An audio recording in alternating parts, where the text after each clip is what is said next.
We've been having a lot of fun on this show, but it seems like even when a team on 35th and Shields has a 3-game winning streak, they lose one. And just when it seems like the Cubs are a few games above 500, they go and take on the NL East and come right back to reality. And we're here to break it all down here on the Sports Cubicle with the marvelous one, Dan Marver, Devin Tingle, Paul Chivari, and myself, Mike Mercado. And Devin and Paulie got a lot of things to break down with not only what's going on with the White Sox, but all the craziness Jerry was saying to those commerce.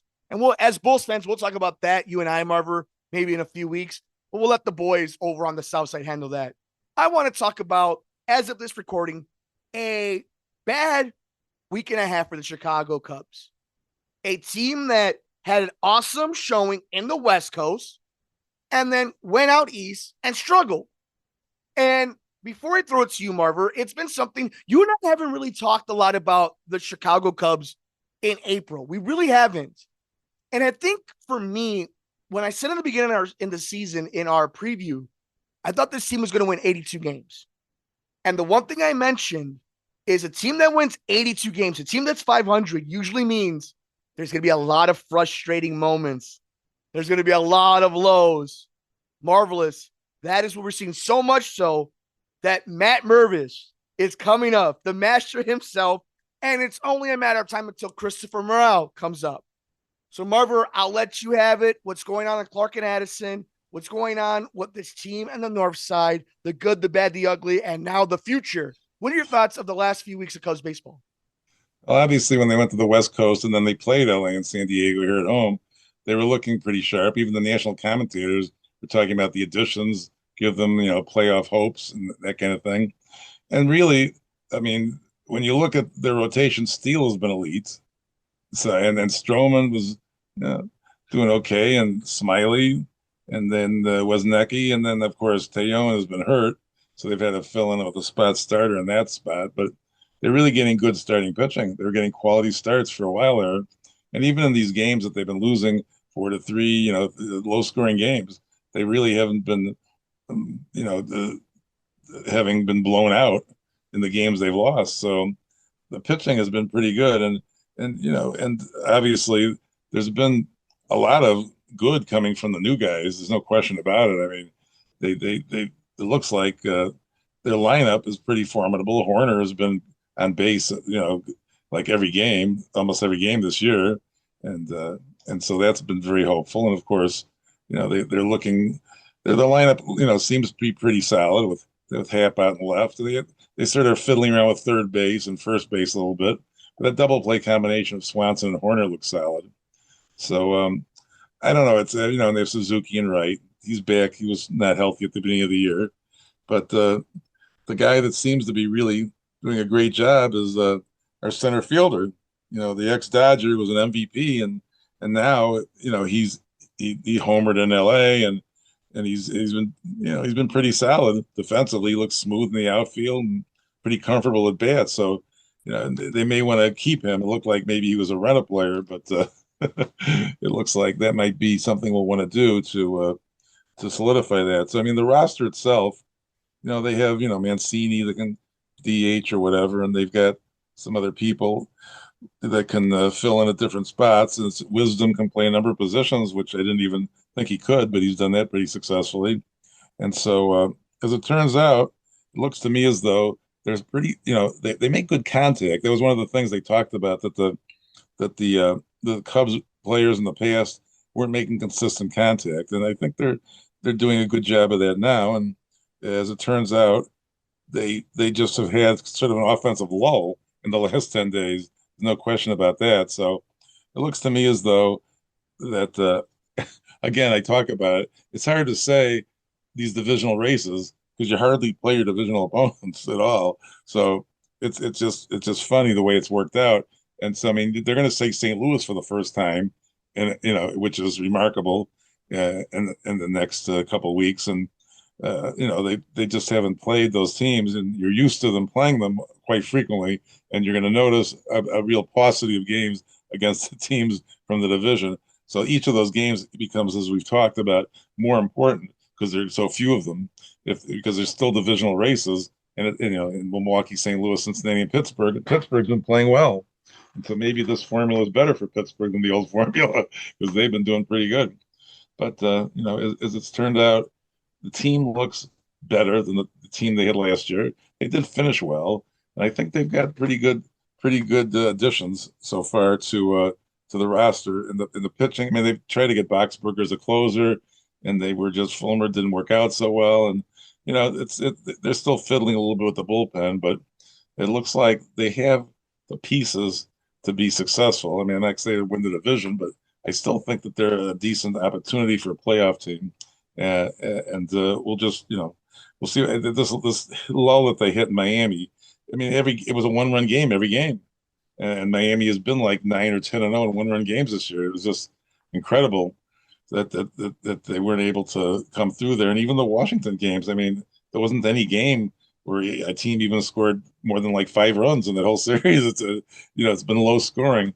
And you really notice the difference, I think, in the speed of the game with the new pitch clock thing. There's no pitcher scratching as you know what anymore. It's a catch it and throw it. So I think that's been a good thing.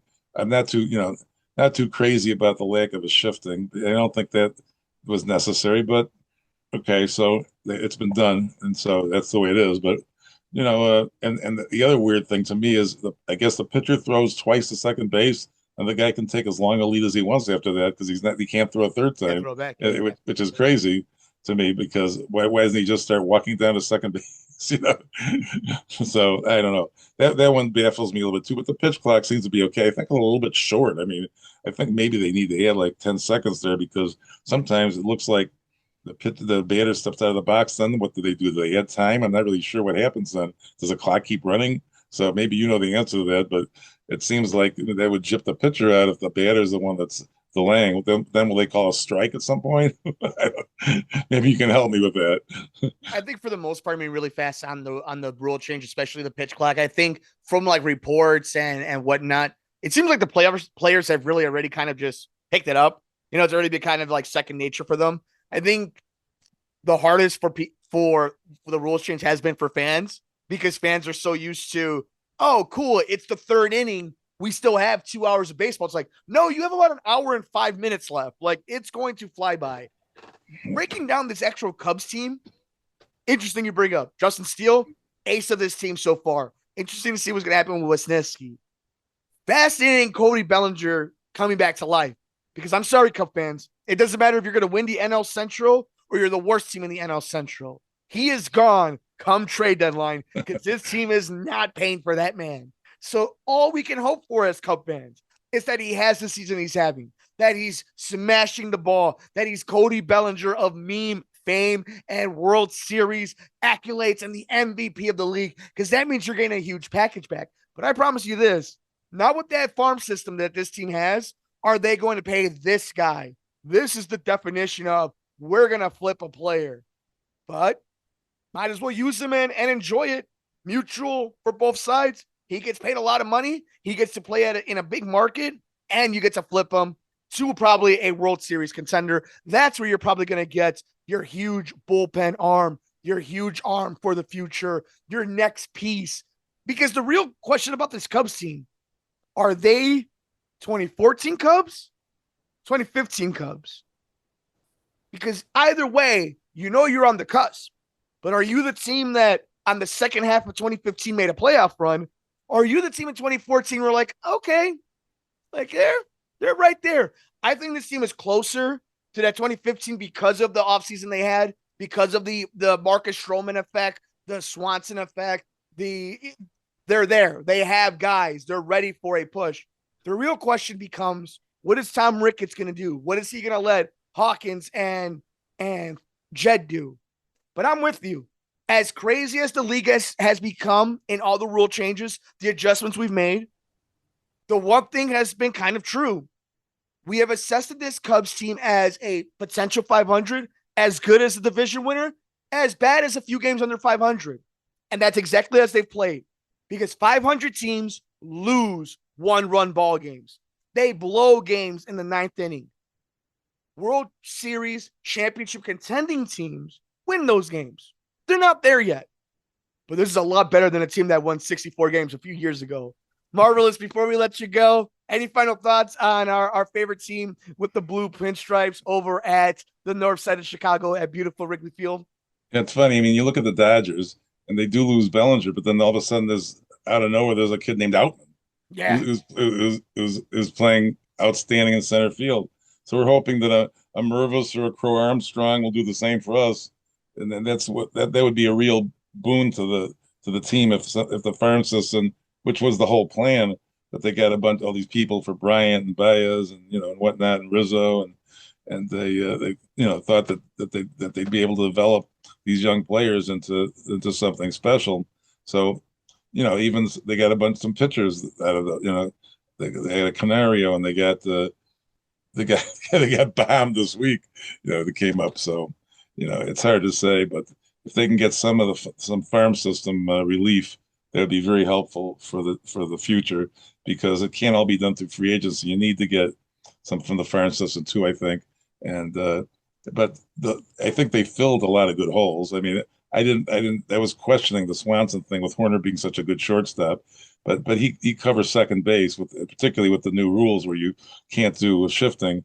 He does very well at second base, so that's been a big bonus. And they're set. It looks like they're set at all the other positions. Like I say, third base is a little funky, and Wisdom is homering like he's among the best. And if you go from May of last year to May of this year, he's right up there with the best players in home runs. So he's been pretty solid. So I mean, the team needs to get a little bit better offense, I think, because that's where all these games where they were scoring 1, 2, 3 runs, that's not going to cut it. So they've left a lot of men on base too, and they've had some bullpen woes too, where they didn't quite the middle relief wasn't that good. So they need to find the answers in those spots and hit the ball better with men in scoring position. And just for all you Cub fans out there, if you're looking for that last big news, Matt Mervis will be called up for the Chicago Cubs as of this recording. He was hitting 286, 402, and a 560 slash with 6 home runs in 24 games at AAA. Basically, big power prospect, which this team has needed. The top of the lineup has cooled off. The bottom of the lineup was kind of carrying this team for a little while in April. It has cooled off. So to have an actual smasher, a masher with a team that makes a lot of contact would be good for this team. It'll be interesting if Trey Mancini or Eric Hosmer find a phantom injury and end up in the IL. We want to know your thoughts because we know that you listen to us here on the Sports Cubicle with the marvelous one, Dan Marver, Devin Tingle, Paul Chivari, myself, Mike Mercado, and you love watching Cubs and White Sox baseball as you drift on to sleep. So do it in style. Do it in comfort. Do it the way the marvelous one does it. Do it the way I do it. Do it the way millions and millions of people do it. With a eucalyptus cheating and batting and matting and all the goodness by going to sheetsandgiggles.com and using the promo code The Sports Cubicle, Sports for the Couch, for 15% off your purchase. That's Sheets and Giggles, The Sports Cubicle, Sports from the Couch. For the marvelous one, Dan Marver, for Devin Tingle, for Paul Chivari, I'm Mike Mercado.